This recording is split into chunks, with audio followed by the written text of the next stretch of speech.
You're watching SBA Today. With all the latest news, stories, and advice, here are your hosts, Paul Long and Tonya Mazurek. And welcome to SBA Today, sponsored by SBA Collective for the week of June 9th. I am Paul Long.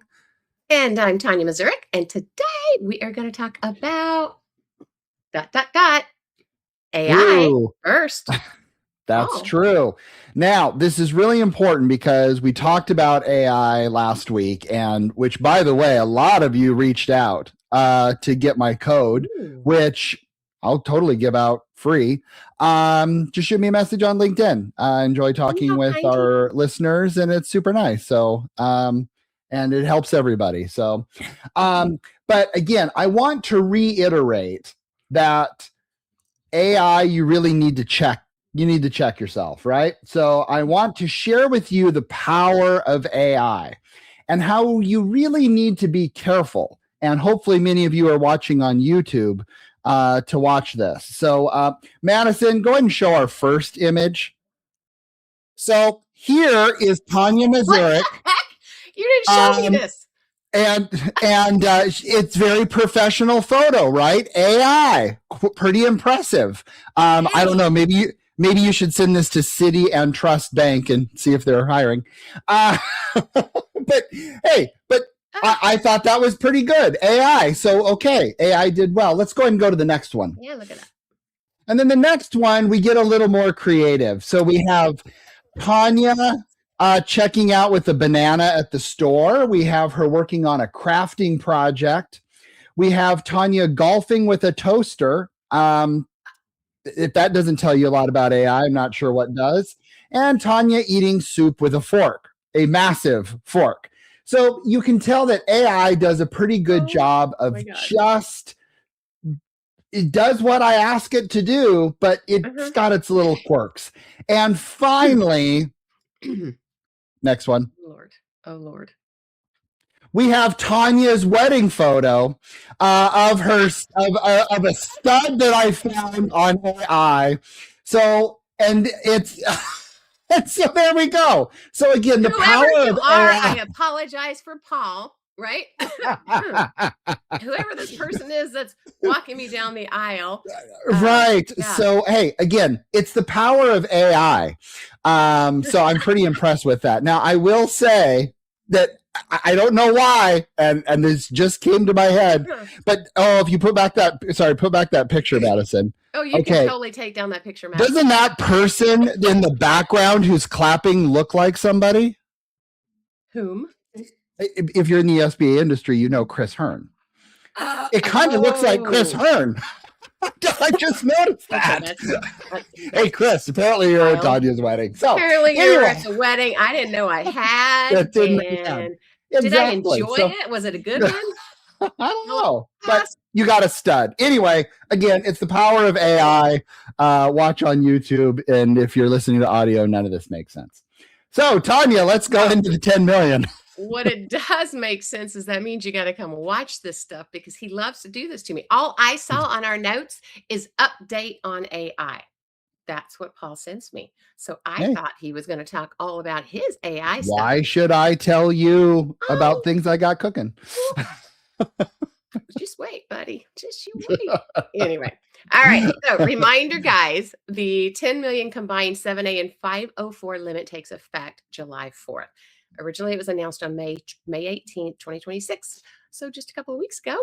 Anyway, while not brand new this week, lenders are actively preparing for the July 4th effective date, and the SBA leadership continues to highlight it across the freaking board, as y'all have seen out there on everybody's post. Anyway, what really changed? Borrowers may now combine up to 5 million 7A loan, as well as 5 million 504 loan.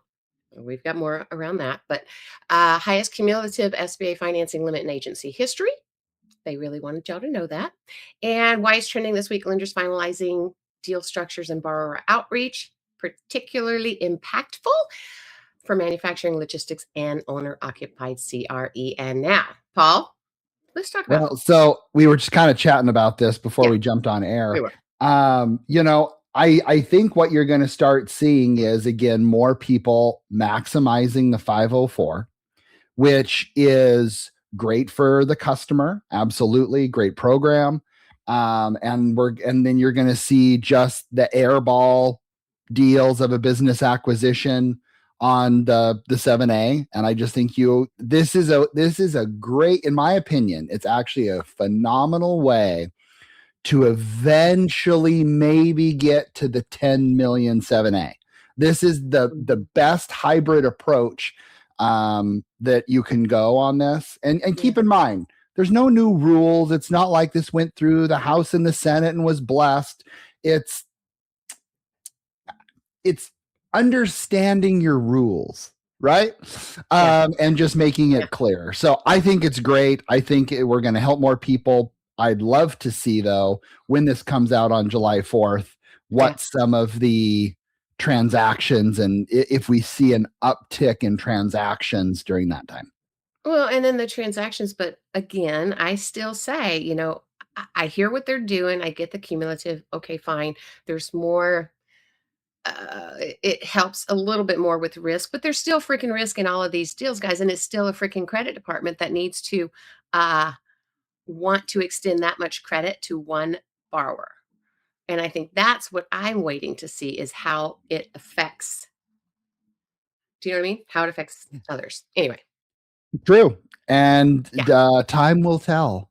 Okay, these two are freaking texting behind the scene on chat, y'all, about the freaking picture Paul puts up if it's my type. All right, you two, knock it off. This is my producer and Paul. They're messing with me on the back end, just so you know what happens with these two. It's her type. Anyway, keep going. Anyway. Shut. So in this week's episode, we are going to talk more about equity injections. I know if you're not in the SBA industry and you just heard us say our topic, I mean, you're at the edge of your seat, right? But we want to talk about equity injection myths that kill SBA deals. Right. So,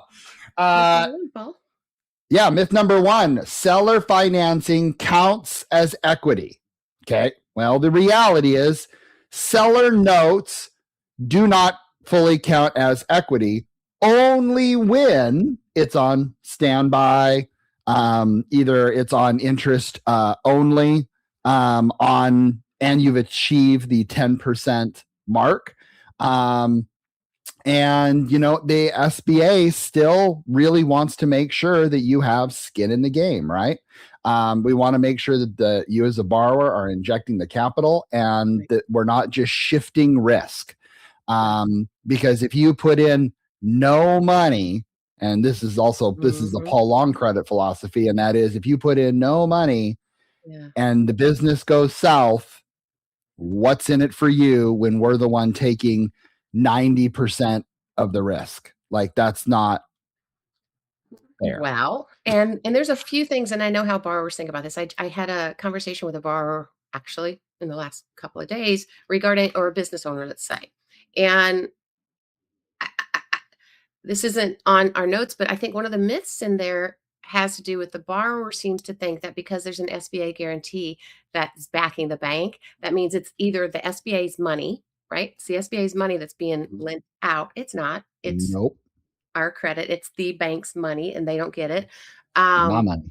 And so exactly. So they think, well, if we've got all these different things, why do I have to have my money in? And the big thing to you borrowers, it's because we want to know the skin in the game, right? Because seller notes can strengthen a deal. But they don't exactly replace at all the borrower having skin in the game. So that's kind of the big thing on that one. Preach it, sister. That was perfect. All right. Anyway. What's myth 2? Myth 2. I can borrow my equity injection. Of course I can. Yes. Reality. Borrowed funds equal debt, not equity. Okay. And there's a few different things around this. Common red flags when it comes to this is personal loans. All right. And we'll talk about the personal loans. HELOCs that are not disclosed. And now something around the HELOCs, that a HELOC can work. right? If you're paying that debt on the outside. So let's say you've got a business that you're using a HELOC on, but you have outside source of income, and or let's say you've got a spouse or something like that that has an outside source of income that is paying the payments on that HELOC, then that would be acceptable. If it's a HELOC, it goes in, everything is under the business, there's no outside source of income, it does not work because it's debt the business is having to pay back. So I just want people to get there. Anyway, so anyway, a HELOC isn't automatically disqualifying, and it's how it's properly disclosed. We don't want to know about it later. We want to know about it up front so we can make sure, like we just said, what it looks like and what the structure is. Okay, credit card cash advances. Now I wonder why credit card cash advances would do that. Good Lord. And why would you think that's acceptable? Again, I mean, no. Let's double pay some stuff. No, I'm kidding. Okay, family loans without gift letters. And without statements that go with the gift letter. The SOP is extremely. Yep. Yes. Show me the money. Show me the money. And the reason, like he said, it kills it. Funds that look like cash. It doesn't really mean they are cash. Source of funds review exposes debt. That's what the SBA is looking for. They're looking, or we're looking for, actually, we're looking for the let's say the statements. If you've got money that's coming in, you got 10,000 that was just transferred into your bank. We're going to want to see where it came from and the last couple of months of your statements to make sure either the money that's in there is seasoned, so it's been there for a while. But if it's new, we're double checking where that came from because we want to make sure that you're not getting money from somewhere that you're not supposed to be. So anyway, regardless, if you have to pay it back, SBA does not call it equity.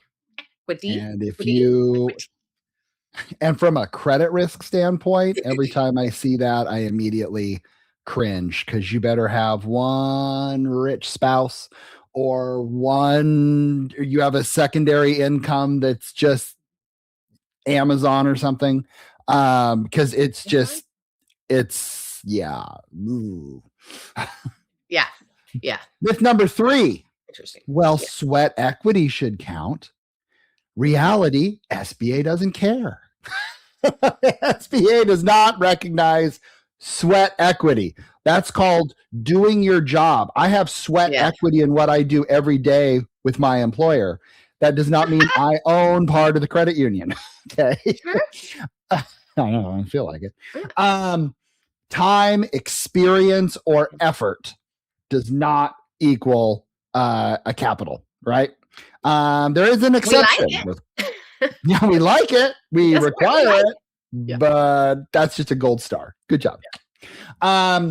Only in very limited circumstances can that documented seller equity roll over in partial changes of ownership. So again, it's often misunderstood, over-implied, but make sure you check out that section of the SOP on that. What about myth 4? Oh, let me get back here because I'm going back and forth, as you know, with my silly little stuff. Okay, myth 4, as long as the lender is okay with it, SBA will be too. Now, I love this one because this can go both directions, right? Okay, reality. SBA guarantee review is independent. It's independent of the credit department of the bank. Separate. Anyway, post-closing repairs or denials are real. Lenders must defend equity structure. Post-closing repairs and denials are real to the lender. Right? Right. And that's, I think, what people get so confused on sometimes, like we talked about, Paul, right? Where they think just because the SBA is guaranteeing it, and everything is fine. It's not. If a bank does a lot of bad loans, we know this, right? If a bank does a lot of bad loans, they go bad. They lose their license to do or lose their ability to continue doing SBA loans. 2, it hurts the industry and anybody that's doing, as we've seen recently, things that don't work with the SBA. It's going to hurt everybody because rules tighten. The squeeze. Anyway, documentation matters more than intent. So, amen. So our Tonya, do our next section here. Sure. All right, guys. Sorry, I'm having an issue with my throat this morning. Acceptable equity sources clearly distinguish good equity from problem equity. Okay. And we want to know this up front. Typically acceptable is personal savings that are seasoned, like we talk about. It's been in your account for a while. We can go back through your bank statements. We've seen it sitting in there for at least 2 months prior to the statement of, or the time. I like to just sprinkle salt and pepper on my equity injection, and then therefore it's seasoned. Oh no, you gotta have some Tonys on it. That's even better. Mo better, mo better, mo better. Anyway, verified asset sale proceeds. Makes sense, right? Cash gifts from immediate family. Proper gift letter, evidence donor has capacity. A couple things with that. Now, why in the heck does this say just immediate family? Because honestly, well, honestly, you can have a gift letter, you can get money from whatever as long as it's acceptable. We're gonna check it though. We're gonna check it. So they're gonna have to also show their statements that it's not borrowed. I've seen that. Sorry, I've seen that before. You know, things are anyway. Okay. When I see gifts from friends, my hair on the back of my neck goes straight up, because that is we'll call it a silent investor. And all of a sudden it just family member, mom, dad, kid, grandma, whatever, I'll buy. But when it comes to, they're a friend. Yeah, sure. I have tons of friends that'll gift me money. Tonya? Yes. And a few things with that. Do we really know? No. That's why we get concerned in general with gift letters in general. When it comes from, a parent or something like that, oftentimes they're going to give you that money at some point anyway. So that makes sense to us. But like Paul said, if it comes from a friend or oh, gee, I just like you. You're such a good person. I'm going to give you $100,000. You don't need to pay it back. I mean, Tonya does that. Feel free to reach out to her on LinkedIn. She'll give you any money you want. Yeah. Gift letter. I will. Okay. Yeah, there you go. There you go. I want that free. No, I'm kidding. All right. So common problems or seller carry on full standby as a supplement, not replacement. What we mean by that is they will see it as part of the equity injection. There's 10% equity injection that you got to have into change of ownership deals, let's say, right? 5% has to come from the borrower themselves. Is it? It's still, it's still 5%. 5% has to come from the borrower itself. It went down to 2.5%. I remember that for a minute. But anyway, the seller the reason it can work as long as it's, I can't even get my words out. The other 5% needs to be on full standby. Having to be paid back. Exactly. So, but I don't know why it says as a supplement, not replacement. I mean, that was some of our notes. And I think what that means is, I mean, think about it, Paul. Let's what it means is read the dang SOP and assure you have 5% in, and 5% can be on a seller note on standby. Anyway, we'll just keep it at that. Common problems: undocumented cash, loans disguised as gifts, which we just talked about. Right? Side agreements. I've never seen a side agreement in my entire career. Said no lender ever. The point is, we don't see them until it shows up on their annual review on a balance sheet. And you're like, what's that? That's this. And the lender does, I got stories. I got stories on that. Oh, do you? That'd be a fun one to talk about. Okay, last minute transfers with no paper trail. Again, we need to know where that money came from. It can't come from somebody else. It's debt from them. They got a HELOC to give you money, blah, blah, blah. We've got to double check where that money came from because, anyway, it can come from all kinds of places. Trust but verify. Trust but verify. Equity isn't just money, it's documentation. That is so true. True. Anyway. So, how borrowers can get equity right the first time. Here's an idea. Plan. Save money. Be prepared. And make sure you have that before any sort of LOI is signed. Don't just sign an LOI and be like, okay, now where am I going to get this money? Which I've seen people do. And I'm like tweaking in the back. It just doesn't make any sense. Discuss source of funds early with the lender. hey, guess what, lender? You're probably going to have that before they even want to discuss it. A good lender should be all over it. So where's your down payment coming from? Because looking at your personal financial statement, you have Doesn't look like $2 you in your got it. checking Yeah. account. Oh, it's coming in. Serious. This one I really do agree. Don't move money without guidance. Oh my God, don't do anything without freaking guidance. Let the lender tell you, okay, it is now time for you to put in your working capital. It is now time for you to do this because we're making sure that crossing our T's and dotting our I's. And then finally, assuming everything will be verified because it will be. Yeah. Right.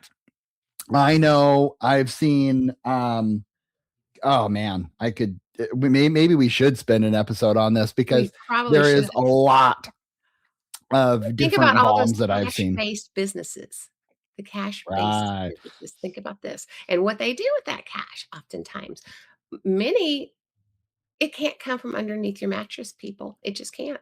Yes, maybe you made it. Maybe you put it under your mattress. We don't know that, do we? And there's no way to verify that. Have you seen that, Paul, or have you had? I'm sure you have, right? I've had somebody take a picture of their money inside of a safe and say, here's my equity injection. Oh my God. And they were true. They're like, yeah, here it is. You're joking, right? Like, what? No. But you know what's funny about that, Paul? There are many people that really have, which is hilarious. They have no trust in the banks, and yet they're coming for a loan, but they have no trust in the banks, so they don't keep their money in the bank. I mean, anyway, if you're coming to me for money from a bank, but whatever. Whatever, doomsdayer. Exactly. Oh my God. All right. So most equity problems aren't about money, they're about assumptions. And the earlier you align expectations with your borrower and with your lender, the two together, right? The faster and cleaner the SBA process becomes. I think the whole thing about this, Paul, right, is the conversation up front, not after, right? Yep. Don't move things without talking to your lender because you might think that it's perfectly fine. I've had that happen before. And they go and get a HELOC or they go and do this. And it's like, we were using that as collateral. And then they go and get money. They go and get money and then they take that. Oh my God. Right. Well, I didn't know. Or they do something because they don't think it's going to affect. Well, assume everything is going to affect it. Yep. Just that's the assumption that we need to make here. Anyway. All right. Yeah. All right, don't forget we're live on Tuesday mornings right here on LinkedIn and YouTube. So come join us. Otherwise, go check it out on any of the platforms where you get your podcast because we'll be there. Check out our past episodes as well and connect with Paul or I. So Paul T. Long and or Tonya Mazurek on our LinkedIn pages. We would love to chat with you.